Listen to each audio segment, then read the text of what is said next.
Alright guys, sa mapagpalang araw sa inyong lahat, meron tayong reaction video dito kay Rob Trip. And don't forget to subscribe this channel. Yan, Rob Trip reaction video. At missing activists presented in NTF or LCAC. Ayan, conference claim by there were abducted by military. At panoorin po natin ang buong detalye. At ito ay panayam ng isang National Task Force to End Local Communist Armed Conflict or NTF-LCAC was forced to stop on press conference after two activists who government claim surrender to authorized revealed they abducted and illegally detained by military and police. At panorin po natin ang buong detalye dito. Ayan, kay Rob Trip. Please watch this guys. Binili na namin na magsalita ngayong araw para, katulad ka ng sinabi kanina, mahalagang malaman natin kung ano yung totoo talagang nangyari. At gusto namin ang tanong na dinukot ba kami o kung sa kami voluntaryo kaming sumurrender.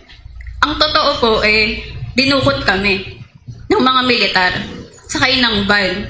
Napilitan din kami na sumurrender dahil pinagbantaan yung buhay namin. Yun po ang totoo. Hindi rin namin ginusto na mapunta kami sa kustodya ng mga militar.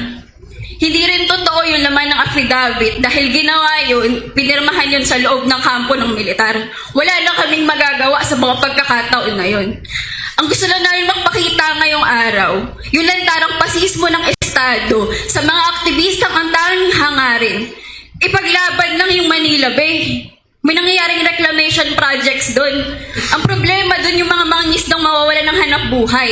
Pero nagagamit yung mga militar para ipatigil yung mga pagkilos. Para masupilan yung mga kabataan, yung mga mangingisdang nandun. Yun ang tunay na issue dito. Sandali, Junila. Pakinggan mo natin yung masasabi diyan ni Colonel Rodel de la Cruz. Sila po ay kusang sumurrender po sa amin noong 12 po dahil nagkaroon po kami ng report po na informasyon po nung 10 sir na nagkaroon kami ng conference sir according po sa isang report na nanggaling po sa Pampanga na isang informant. Pagkatapos po nung 11 po, so nakakuha kami ng go signal na iyon po ay aming subukang puntahan. Alamin po namin na kung iyon nga po ay yun ang report na nawawala po na hinahanap natin. So pakipagtulungan naman po ng iba na kausap po namin yung nag-report na informant po. Yun nga po ang nakausap, na confirm doon sa isa, ni-report po sa amin. O hanggang malaman namin na sila ngayon, nagkaroon po ng negotiation hanggang 11 po yun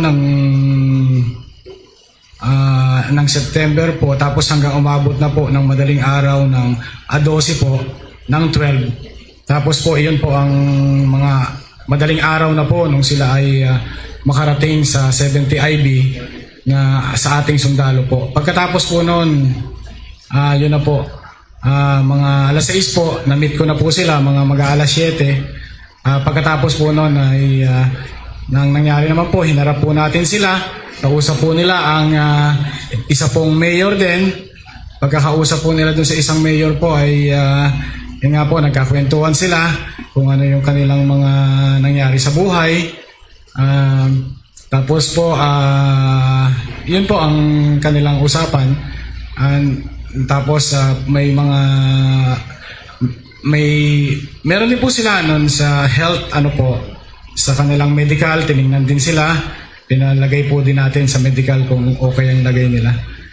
Pagkatapos po ron, meron naman po silang nagkaroon po sila ng attorney na kanilang pinanumpaan po ang kanilang salaysay, which is yun nga po, ibinigay po sa kanila yung salaysay nila. Klaro naman po, inedit pa nga po nila yung salaysay nila. Wala po kami ron nung kinuhaan po sila ng salaysay, kumbaga po, that's between the attorney and them po. Yun po yun na nangyari.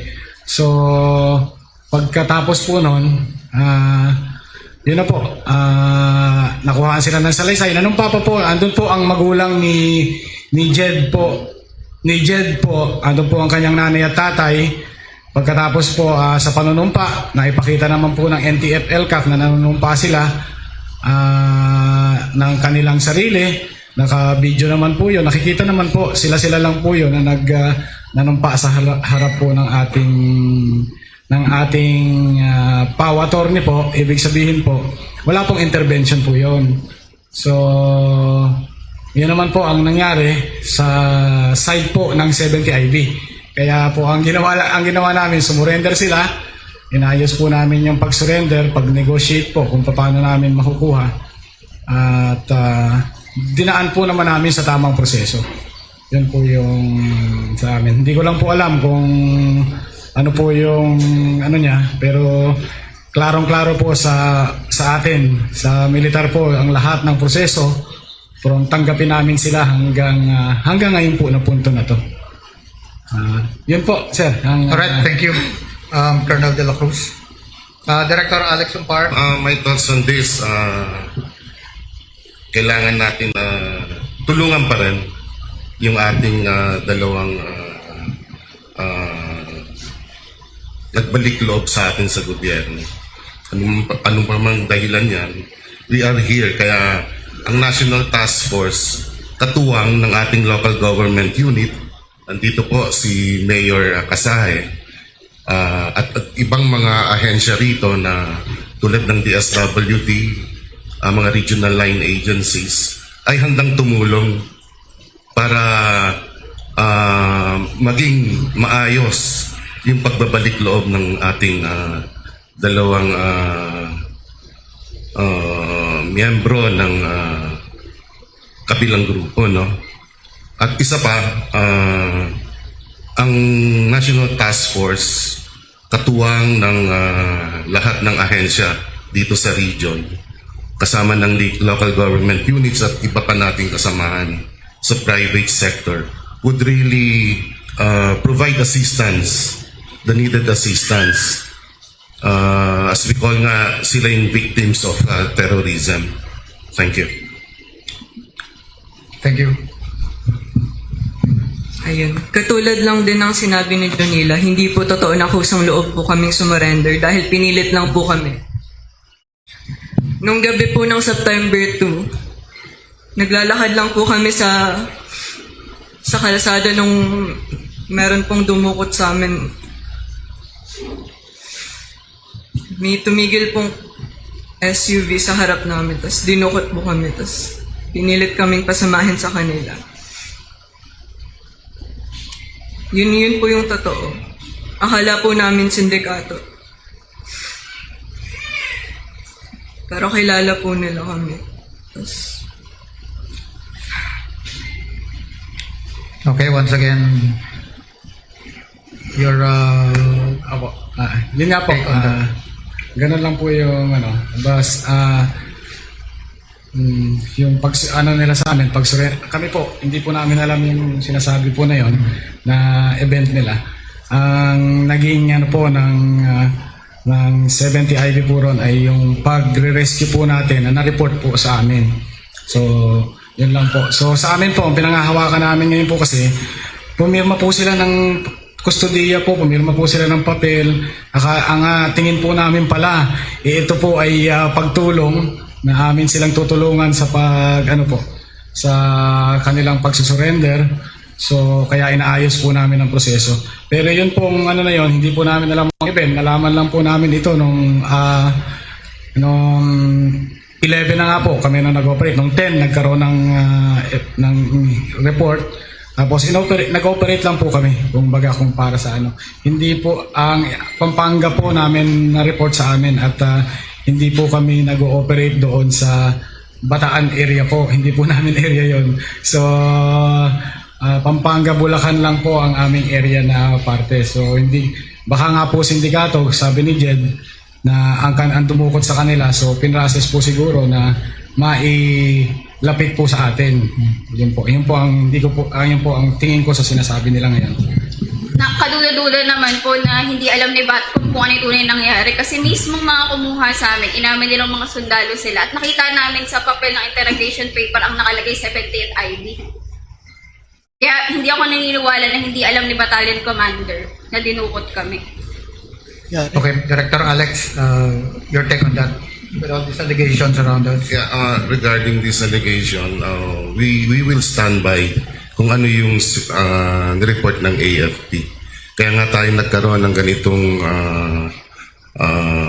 press con para masabi nga natin na nandito yung ating dalawang sinasabi nga nila na nawawala at nasa kustodiya nga ng AFP. Nakipag-coordinate pa nga kami sa local government unit ng Plaridel para makita na yung paglinga dito sa aming sa ating dalawang kapatid na nanumbalik ay matulungan ng gobyerno, lalong-lalo na dito sa Plaridel dahil constituent ito ni Mayor Kasahe.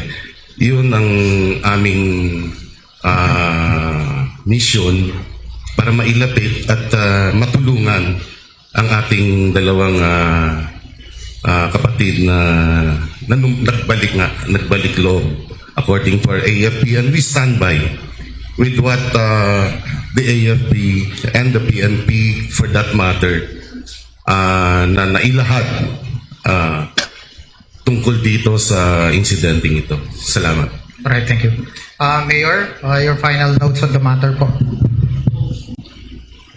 Muli po kami sa bayan ng Plaridel ay naririto upang tumulong sa lahat po ng aming mga kababayan. Kami po ay nangangalaga sa mga may sakit, sa mga less fortunate. Ganon din po sa lahat ng sektor ay nandito ang ating pamahalaan para po sa inyong lahat. Ganon din sa ating po mga kabataan na naririto ngayon. Kami po ay narito upang tanggapin at suportahan ang inyong pagbabalik. Kung kayo po ay babalik dito na sa bayan ng Plaridel, dahil po kayo ay narito na, kami po ay nandito dahil po para rin sa paglilingkod sa lahat at lalo na po sa sektor ng mga kabataan. Sa inyo pong lahat na narito, maraming salamat po mula sa buong bayan ng Plaridel. Sure. Alright, yan. Pakinggan natin ang pagbabalik ng dalawang NP at LCAC. At ito nga ay sumurrender na sa ating military. At don't forget to subscribe this channel, Rob Trip. And no other pardo. And thank you so much. And keep safe and healthy. Salamat sa balita.